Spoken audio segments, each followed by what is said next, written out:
Hello everyone, welcome back to our channel any time nursing. आज जो topic हम discuss करने वाले वो है हमारा फार्माकोलॉजी क्लासेस जो हमने स्टार्ट करी थी उसी के कंटिन्यूएशन में।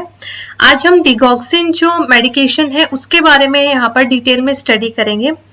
डिगॉक्सिन मेडिसिन जो है वो एक ऐसी इंपॉर्टेंट टॉपिक के अंदर इंक्लूड करा गया है जो हर एग्जाम में उसमें से कहीं ना कहीं कोई ना कोई क्वेश्चन जरूर बनता है। तो इस वीडियो को एंड तक पूरा देखिएगा ताकि इससे रिलेटेड हर आपकी क्वेरीज को यहाँ पे इजीली सॉल्व किया जा सके। और अगर आप मेरे चैनल पर पहली बार आए तो प्लीज मेरे चैनल को सब्सक्राइब करें। आप मुझे इंस्टाग्राम पे फॉलो कर सकते हैं, वहां पर मैं रेगुलरली वैकेंसीज से रिलेटेड बहुत सारे अपडेट्स करती रहती हूँ। और अगर आपकी कोई भी क्वेरी है तो आप मुझसे वहां पर इजीली डायरेक्टली कनेक्ट कर सकते हैं। तो चलिए अब हम वीडियो को स्टार्ट करते हैं।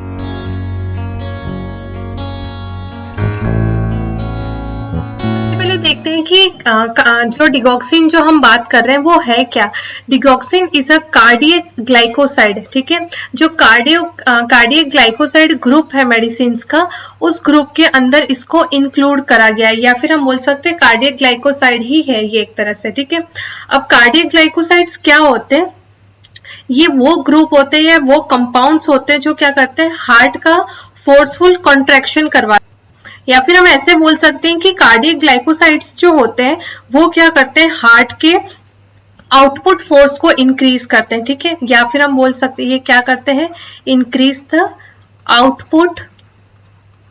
Output force of the heart, ठीक है। हार्ट के क्या करते हैं, आउटपुट फोर्स को इंक्रीज करते हैं, ठीक है। अब देखिए, it is also called as digitalis. Digitalis के नाम से भी इसको जाना जाता है, also known as cardiac inotropic agent, ठीक है। इसका ये भी नाम है। और इसको किससे ऑब्टेन करा जाता है, फ्रॉम द डिजिटलिस पर्प्यूरा प्लांट से, ठीक है। ये सारी चीजें यहाँ पे बहुत ज्यादा इंपॉर्टेंट है, ध्यान रखना, ठीक है। डिजिटलिस के नाम से भी आ सकता है, कार्डियक ग्लाइकोसाइड के नाम से आ सकता है, डिगॉक्सिन किसी भी नाम से पूछ सकते हैं, ठीक है। अब नेक्स्ट आता है mechanism of action. Mechanism of action का मतलब क्या है कि जो ये मेडिसिन है डिगॉक्सिन वो वर्क कैसे करता है, ठीक है। हमने ये तो देख लिया कि आउटपुट फोर्स को इंक्रीज करता है, पर कैसे करता है, क्या करता है, it inhibit the sodium potassium ATPase channel, ठीक है। अब ये होता क्या है, सोडियम पोटेशियम एटीपीएस चैनल की जो हम बात कर रहे हैं वो एक्चुअली होता क्या है कि देखिए, अगर हम नॉर्मली हार्ट की बात करें तो हार्ट के अंदर क्या होता है, एक चैनल होता है, ठीक है। इस तरह से देखिए, हार्ट के अंदर एक चैनल है, ठीक है। अब उसके अंदर क्या है, ये जो हम बात कर रहे हैं ये है सोडियम पोटेशियम एटीपीएस, ठीक है। और यहां से क्या होता है, कैल्शियम, ये वाला कैल्शियम चैनल है, ठीक है। अब ये जो डिगॉक्सिन है, ये डिगॉक्सिन करता क्या है, ये इस सोडियम एटीपीएस जो है, सोडियम पोटेशियम एटीपीएस, इसको क्या कर देगा, ब्लॉक कर देगा, ठीक है।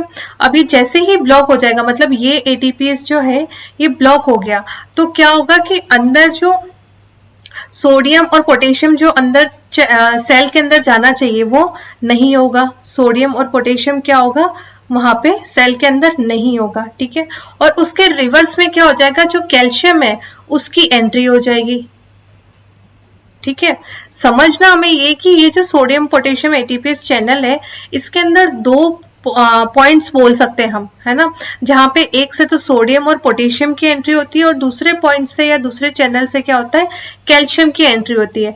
तो और ये जो होते हैं रिवर्स में वर्क करते हैं, ठीक है। कैसे वर्क करते हैं, रिवर्स में वर्क करता है।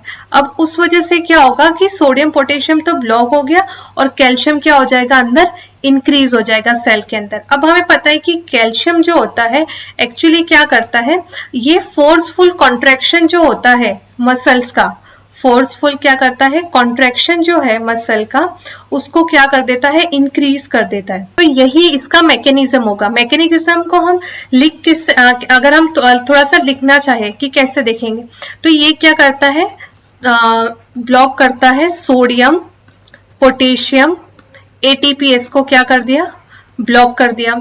उस वजह से क्या होगा, एंट्री होगी किसकी, कैल्शियम की, ठीक है। कैल्शियम की एंट्री होते ही क्या हो जाएगा, मायोकार्डियल मसल्स जो है, ठीक है, किसका, मायोकार्डियल जो मसल्स है उनमें क्या आ जाएगा, कॉन्ट्रैक्शन होगा, ठीक है। देखो यहाँ पर हमने इंट्रोडक्शन में देखा इंक्रीज द आउटपुट फोर्स, वो उसको इस मैकेनिज्म के थ्रू क्या करेगा, इंक्रीज करेगा। ठीक है, इंपॉर्टेंट है, ध्यान रखना, क्योंकि ये जो मैकेनिज्म है इसी के थ्रू हम इसके इफेक्ट्स, इसके साइड इफेक्ट्स, इसकी टॉक्सिसिटी, ये सब कुछ हमें इसी से ही आगे जाके समझ में आएगा। ठीक है, अब हम बात करते हैं कि जो डिगॉक्सिन है उसका एक्शन क्या होता है। एक्चुअली इसका एक्शन होता है इंक्रीज द फोर्सफुल कॉन्ट्रैक्शन, ये हमने देख लिया। ठीक है, और जो फोर्सफुल कॉन्ट्रैक्शन इंक्रीज होता है उसको क्या बोला जाता है, पॉजिटिव आयोनोट्रोपिक। ठीक है, पॉजिटिव आयोनोट्रोपिक बोला जाता है। नेक्स्ट इसका एक्शन होता है it decrease the heart rate. अब देखिए एक्चुअली हो क्या रहा है कि जब कॉन्ट्रैक्शन बढ़ जाएगा तो अल्टीमेटली हार्ट रेट क्या हो जाएगी, डिक्रीज हो जाएगी। ठीक है, और इसीलिए डिक्रीज इन हार्ट रेट को क्या बोला जाएगा, नेगेटिव क्रोनोट्रोपिक, नेगेटिव क्रोनोट्रोपिक। ठीक है, और थर्ड क्या करता है, decrease the conduction of the heart. ठीक है, क्या करेगा, हार्ट के कंडक्शन को डिक्रीज करेगा, तो उसको बोला जाएगा नेगेटिव ड्रोमोट्रोपिक, नेगेटिव ड्रोमोट्रोपिक। ठीक है, ये इसका एक्शन है। अब देखिए अगर हम ये बात कर रहे हैं ना कि हार्ट के क्या कर रहा है, कंडक्शन को डिक्रीज कर रहा है, डिक्रीज कैसे करेगा, it causes AV not delay in the conduction which causes decrease in the heart rate. अब कैसे करता है एक्चुअली कि अगर हम हार्ट की बात करें, ये अगर एक नॉर्मल हार्ट है, ठीक है, ये हो गए Purkinje fibres, bundle of his,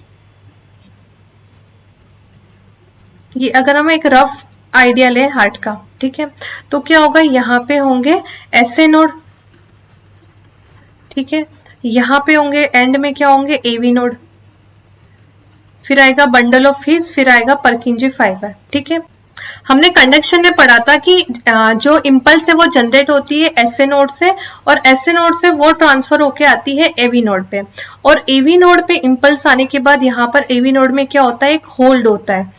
ठीक है, अब ये जो डिगॉक्सिन है वो क्या करता है, ये जो होल्ड है इसको इंक्रीज कर देता है। ठीक है, और उसी को बोला जाता है एवी नोड डिले। ठीक है, एवी नोड डिले बोला जाता है। ठीक है, और अगर आप कंडक्शन को डिटेल में पढ़ना चाहते हैं तो उससे रिलेटेड वीडियो मैं ऑलरेडी बना चुकी हूँ, उसका लिंक आपको आई बटन पे और डिस्क्रिप्शन बॉक्स में दोनों में मिल जाएगा, वहां जाके उसे डिटेल में स्टडी कर सकते हैं।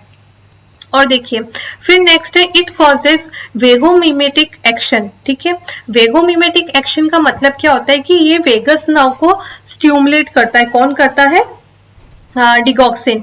और जब वेगस नर्व स्टिमुलेट होगी उससे भी क्या होगा कि हार्ट रेट जो है वो डिक्रीज होगी। तो अल्टीमेटली डिगॉक्सिन का जो मेन गोल होता है वो हार्ट रेट को डिक्रीज करना ही होता है।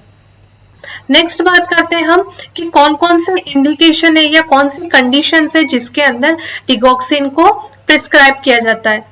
तो उसके इंडिकेशन में है atrial Flutter, atrial fibrillation, tachycardia और टेकीअरिथमिया। ये चार ऐसी कंडीशन है जिसके अंदर क्या करा जाता है, डिगॉक्सिन को एडमिनिस्टर किया जाता है।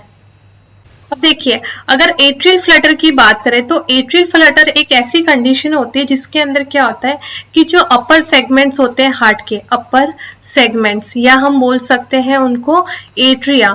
ठीक है, एट्रिया जो है उसके अंदर क्या होता है कि कॉन्ट्रैक्शन जो है वो इंक्रीज हो जाता है, इंक्रीज कॉन्ट्रैक्शन। ठीक है, और जब अपर के अंदर कॉन्ट्रैक्शन इंक्रीज हो जाएगा तो अल्टीमेटली वो क्या करेगा कि जो वेंट्रिकल्स है उनके अंदर भी कॉन्ट्रैक्शन को इंक्रीज कर देगा, और जब कॉन्ट्रैक्शन इंक्रीज हो जाएगा तो हार्ट रेट क्या हो जाएगी, इंक्रीज हो जाएगी। ठीक है, सेकेंड आता है एट्रियल फिब्रिलेशन।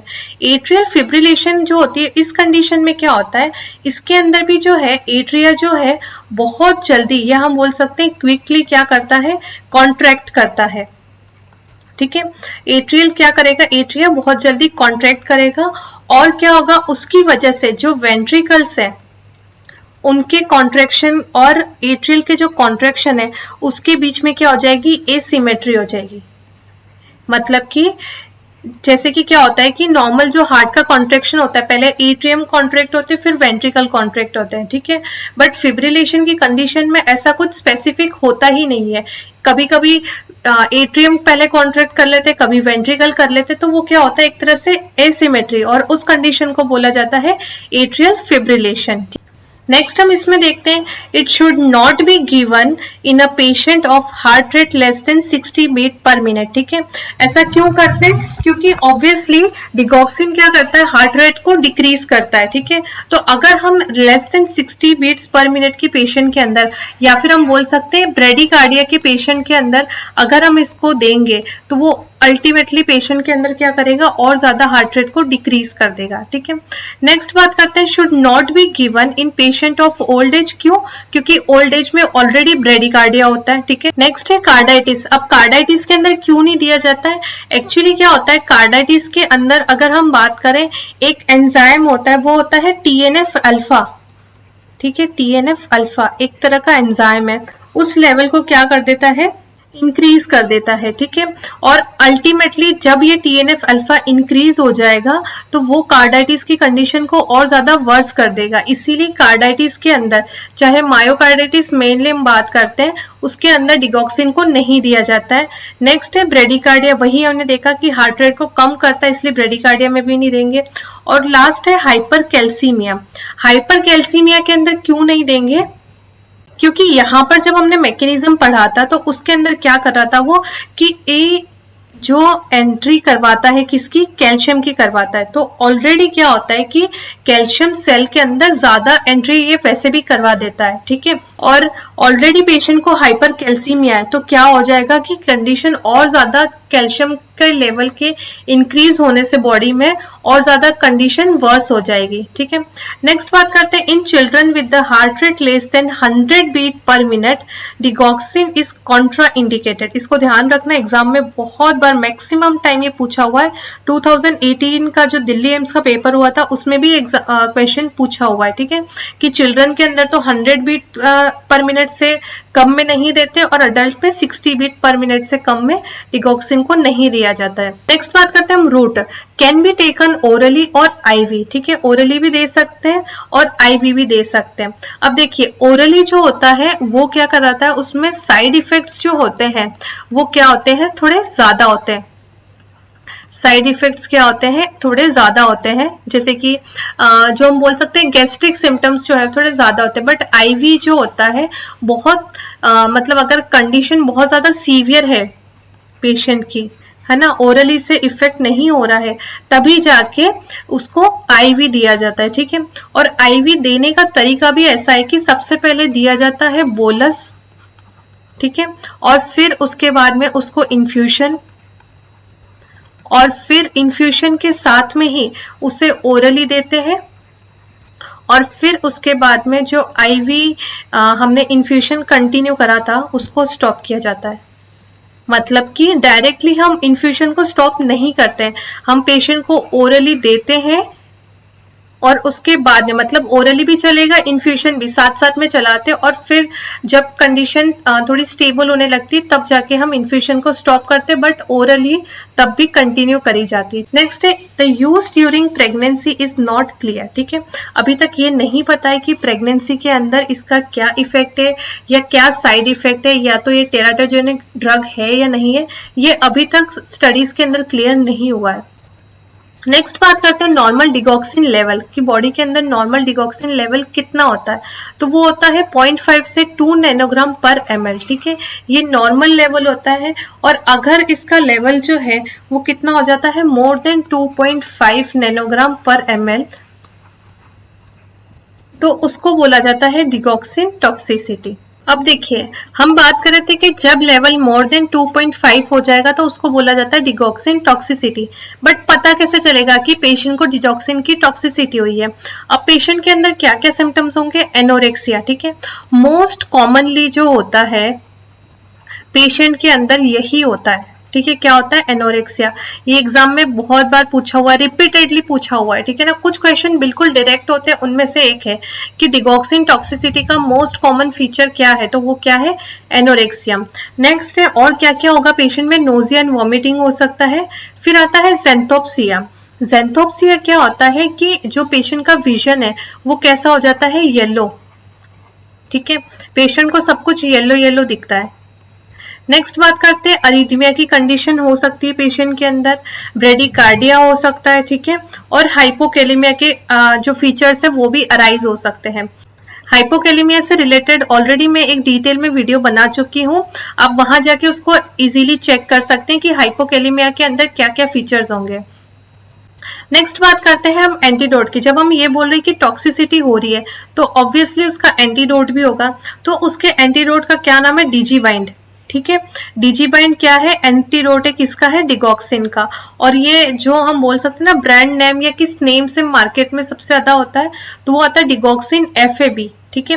FAB क्या होता है, फ्रैक्सिनेटेड एंटीबॉडी। FAB का मतलब क्या है, फ्रैक्सिनेटेड एंटीबॉडी, ठीक है। और सबसे लास्ट में digoxin is given empty stomach in the early morning. ये भी ध्यान रखना कि जो हम ओरली टैबलेट्स वगैरह जो हम बोल रहे हैं ना कि ओरली देते हैं, वो कब देते हैं, अर्ली मॉर्निंग में एम्प्टी स्टमक दिया जाता है।